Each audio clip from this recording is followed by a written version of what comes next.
So I've been doing a lot of COVID stand-up, which is to say internet stand-up. So much so that I started calling all of my shows my comedy-only fans. But don't worry, the only big black thing I have in my hand is my microphone. That's actually not true. All right, I don't have anything in my hands except for my antidepressant bottle, which is empty, by the way, so I'll be doing the jokes into this. And if that's not symbolic, I don't really know what is. And they, of course, say that laughter is the best medicine, so I'll just aim this at you guys and pop these when I need to not cry myself to sleep. But actually, I have a little bit of bad news. My sister and I had a bit of a falling out, true story, and it makes me a little sad, but we actually both got COVID a little while ago, and we both lost our sense of taste and smell. So, no candles, but we've been talking about Kid Rock nonstop. That guy's got a couple of bangers. I don't know what I was thinking earlier. But my full name is actually Zivan Raul Oladile Vasquez, and that means that I'm half black, half Hispanic. But I don't have any of the black guy tropes. You know, I can't ball, I can't rap, I can't pick up chicks. The best I can do is order tacos and play Kendrick while we work on homework together. So, hand me the ox and I'll order us something. I actually have a friend who is colorblind, and recently he said that he was a little jealous because I can enjoy painting and film. My life is a little bit better. And I go, well, you know what they say, the grass is always grayer on the other side, Nathan. He didn't really appreciate that. He's like, shut up, cracker. And I was like, hey, kudos to you for not seeing color. That's progress. Speaking of color, Bob Ross is a painter, and he has an afro. So is he also a POC? I'm not really sure. But I actually get the big question all the time, which is, can I have the N-word pass? And if you guys have heard anything that I've said in the last 2 minutes, you know that I don't even have the N-word pass. You know, I sound racist when I say it, all right? If I'm on the phone with somebody and I drop it, they're like, whoa, bigot. And I'm like, hey, no, it's fine. My dad is from Nigeria. And I'm not super confident saying that either. Just feels weird. I'm actually relatively lucky, though. I'm pretty healthy. My grandpa, though, he had a stroke recently. He's fine, he's good, but he does need a little bit of help. And that's fine. I go over to his house in the mornings and I make him breakfast. And that's fine, too. But it is a little bit stressful, because if I burn the toast, he starts freaking out again. Just gotta be a little careful. But he's actually cooking for himself now. He's trying to keep himself sharp, and his specialties right now are hoagies, pasta, and salad. Sorry, word salad. All right. I have no idea what the hell he's saying, but dinner is amazing. It's very good.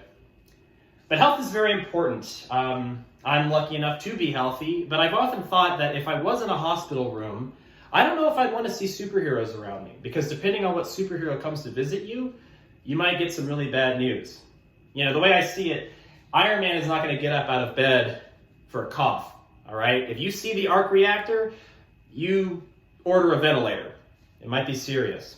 But it also works in the opposite direction, right, too? I mean, if they send you a D-lister like Ant-Man, if you find Ant-Man in your tissue paper, it's probably just the sniffles.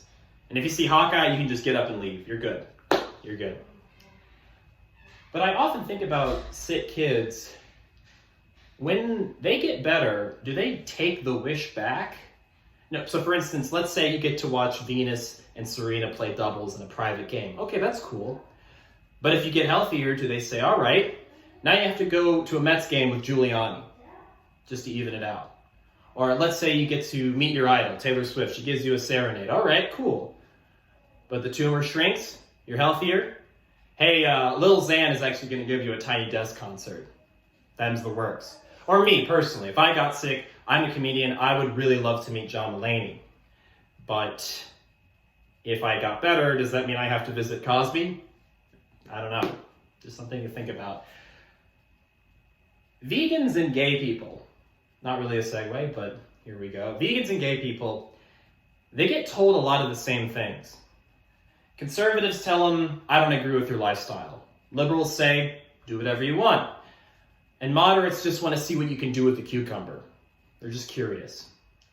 Speaking of gay people, I feel like Jesus is a gay icon. All right, now follow me here. Think about his backstory. The three magi, they show up and they bring him kind of weird gifts. Now, the first one I get, gold, that's money. But actually, frankincense and myrrh are embalming fragrances to mask really bad odors, which makes a lot of sense if you just rode into town on an ass. All right, I'm not a Hemingway, but it is painting it on a little bit too thick.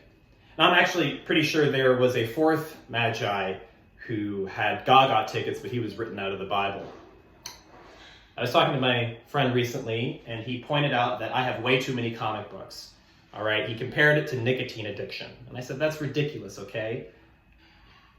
Cigarettes, they're gonna ring up your medical bills.